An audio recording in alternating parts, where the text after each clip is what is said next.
Hi, I want to talk about Alcat blood allergy testing today. I just got my results back. This is the third time I've had the Alcat done in about 15 years. And I do recommend, I know it's not a cheap test, but it is the only thing that you can go on when it goes to what you should eat. I mean, the biggest question I have from clients is, what do I eat? There's so many like theories out there between paleo and keto right now, which is very popular. I have a separate video on that if you want to go find it. Atkins, blood, what do you call it? Lectin diets, leptin stuff, sugar busters. I'm just trying to think. There's so many things. Metabolic metabolic typing, Ayurvedic type diets. So there's so many things. Blood type diets, that's one that I'm also into. But I'm going to talk about my recent results because you might be able to really connect with this. When you go for an Alcat test, you get this kit, and there's different things you can choose, like the 200 most common foods, or herbs, or chemicals, or over-the-counter meds, or different molds. So there's a lot of things that you can choose from. This particular time, I did some testing that I had not done before with them. So I did the MTHFR testing to see if I had liver methylation issues, which I had always suspected I did. I also did their comprehensive nutritional assessment, which is a new test that they've been offering only since the end of 2019. And I did their telomere testing and their antioxidant redox test. And I did all of those because some of them are new tests for Alcat, and I wanted to see what the results would say. And interestingly enough, I have some cool things to share, but also some frustrating things to share. So some people that know me really well have heard this story before about how a long time ago I had been avoiding corn and dairy and wheat and what was I else avoiding? Those were the main things I was avoiding, all grains. And I did that for many, many years. And this was back when I had fibromyalgia and chronic fatigue, and I just couldn't get it together. I just was like, there's still something wrong. I was following the blood type diet. I had gotten rid of taking medications, and I was pretty adamant I was not going to take them, but I still wasn't right. It wasn't even digestive issues, but it was allergies, and it was also just really feeling tired. So at that point, when I got the results back, which I think was about 15 years ago, 14 years ago, I was severely allergic to almonds, lemons, and olive oil, or olives. And I was having those things every day because those aren't really considered allergen foods. And this is one of the big differences between Alcat and like a skin prick allergy test, is when they put all the little needles in your arm, they're testing the most common allergens like wheat, corn, nuts, dairy, those things. They're not checking olives. They can't put 200 needles in your arm. Plus, they're only looking for immediate and severe skin reactions. So this time, so now fast forward 10 years, I've been doing a lot of stuff in 2019, testing different things, doing a lot of new stuff. And I still felt like there was something off, paleo was not working, keto was not working, things were not working that should be working. And I always tell people it's probably then your liver, which is why I did the MTHFR. So I had a lot of things going on in my mind. My New Vision scan was saying my liver needed help. So then I was doing liver cleanse, which I've done 2 different ones since the summer. But there's still something off. Well, I get my Alcat results back, and almonds and pecans are on my severe list, which I had pretty much gone to everything almond. So almond flour pancakes, almond flour crackers, not pecans so much, but I do eat pecans, and so they're not nearly as common as almonds. Almond milk. If you go look at anything paleo or keto, you're going to find almond stuff in there. So that explains why that wasn't working. Alcat had recommended a great book a long time ago, Your Hidden Food Allergies Are Making You Fat. And the reason is because of inflammation. If you are a person who's tried everything and some things are just not right, you're not losing weight, you don't feel good, you're tired, you have pain, your joints hurt, you should consider doing Alcat, because every single time I've done it, I've found that something I'm eating all the time, like almost every day, is causing me problems. And one thing also I figured out was on my moderate list, I had sweet potatoes, which I eat quite common because I wasn't eating white potatoes, wild rice, which I was having also pretty common, and what were some other ones? Cucumber, tomato, turkey. So there was some things like I do buy roasted turkey, or I would have turkey over the holidays.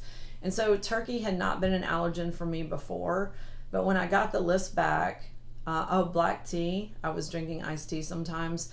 So when I went down the moderate list, the severe list was obvious, pecans and almonds, that was all that was on there. But what was obvious on the moderate list was that I was having something on the moderate allergy list, including the almonds on the severe list, every single day. And sometimes 3 or 4 or 5 things every single day. Interestingly enough, corn was not reactive, but I wasn't eating corn. So now, like, corn is okay. I still have to avoid dairy, which I haven't drank milk in forever, over 20 years. But so I had to go and get cashew milk or coconut milk, and I was avoiding coconut stuff because of being a blood type O. So anyway, I had to clear out my cabinets, my pantry. I gave 4 boxes of food to my mom. I cleared out my refrigerator and just started over. So, but you wouldn't know. I had suspected almond milk might be a problem because it was the one thing I did the most of, and almonds had shown up on me before, but it wasn't your typical allergy response, and I didn't have hives. I didn't have like a bad reaction that was noticeable, but you just know something isn't right in your world. And that's what I would say. I wasn't bloated. I didn't have like digestive issues. So just remember that inflammation is usually coming from foods. Thyroid issues is usually coming from foods. Headaches, migraines, all that is also coming from foods. But if you don't know what to eat, you're guessing. It's like throwing a dart at a dartboard and going, okay, well, I'm gonna eat that, and you don't know. So I can't recommend it high enough. I've had a lot of people in December take advantage of Alcat because they were offering the free micronutrient testing, which is actually available still till the end of January of 2019. Again, it depends on when you're watching this video, if that matters to you.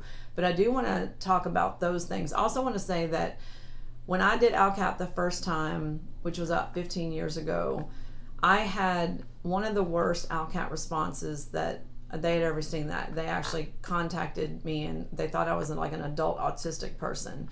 My Alcat results this time were not that bad. Like, I had 2 severe allergies, but I did still have quite a long list of moderate and mild food allergies. But I still have plenty of selection between fish, beef, vegetables, fruits, nuts, and seeds. So there's not like I'm stuck with eating chicken and white rice like maybe I would have done a long time ago without knowing. But the additional testing was very interesting. I'm proud to announce that on the micronutrient testing, I had the best results of anybody that we've looked at so far since that's been available. Literally, I had no significant deficiencies and 1 mild deficiency. And it's hard to explain without you guys seeing the report. If you want to see a copy of my lab results, my Alcat results, I'll be happy to send them to you. Just send me an email with Alcat results in the subject line, and I will send you my results because I don't care who sees them. But my nutritional deficiencies were excellent. But I'm also a person who does green drinks. I do protein drinks. I do Intramax. So I would expect it to be good.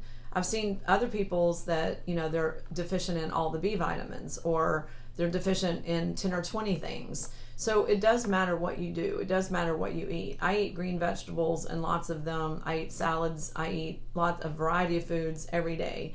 So I'm getting a lot of nutrition from kale and turnips and mustard greens and spinach and things that a lot of people probably don't eat that often. So I would expect it to be good, but that was a testimony to what I am doing. On the redox assay, which is a measurement of your free radical damage, my scores were above average, which means my aging process has slowed down. Now, some of the results have been average and some of the results have been below average. Generally, people that drink a lot of alcohol, smoke cigarettes, or eat a lot of sugar are going to have an antioxidant response that is very low, which means your aging process is accelerated. You're going to look and feel older than other people your age. The MTHFR showed that I did have one genetic defect with the liver function. And then there was this also very unique test that they do on the micronutrient assay that shows which antioxidants are best for you. And I actually wasn't expecting this result because it wasn't a deficiency. It's actually telling you if you want to spend money on antioxidants, which one's going to give you the most bang for your buck, like elderberry flowers or things like that. So I had very few that were listed as beneficial for me. And that just is another sign because I think because of C60, my antioxidant numbers were very good. But also I had very few that actually are worth the money. And that is important to know because a lot of people are spending money on goji and mangosteen and acai and all these different things, picanol and what's the other one? The red wine extract. And they're maybe not buying the antioxidant that would give them the most benefit. So I think that is important information. And I'm going to be using that information for myself when I want to, I'm going to stick with C60 and Intramax personally and Tonic Alchemy. Those are my 3 favorite products. There's a separate video on that. But they already have a lot of antioxidant qualities in those. But if you wanted to buy like one thing, and it's like grapefruit seed extract showed up on one person, elderberry flower showed up on another person as the top, vitamin C showed up on a different person. So when you get the results though, it really fine tunes what you need to do for nutrition, like SpectraCell does. It also fine tunes where to spend your money and where you're okay. And I think that's super useful information. So until the end of January, that test is free, that micronutrient test, and normally it's $289. So it is something that I would recommend that you do if you're interested. And if you want more information about Alcat, let me know. Send an email to me. And if you'd like to see my personal results to see what's included in the test, send an email with Alcat results in the subject line. And this is a really good book if you want to look into it. Your hidden food allergies are making you fat, because it talks about all the possibilities of food allergies that you may not be aware of. Most people think of hives or runny nose, and that just isn't the whole story, especially on delayed food reactions. Okay, I hope this was good information for you, and if you want more Alcat info, just let me know. Thanks a lot.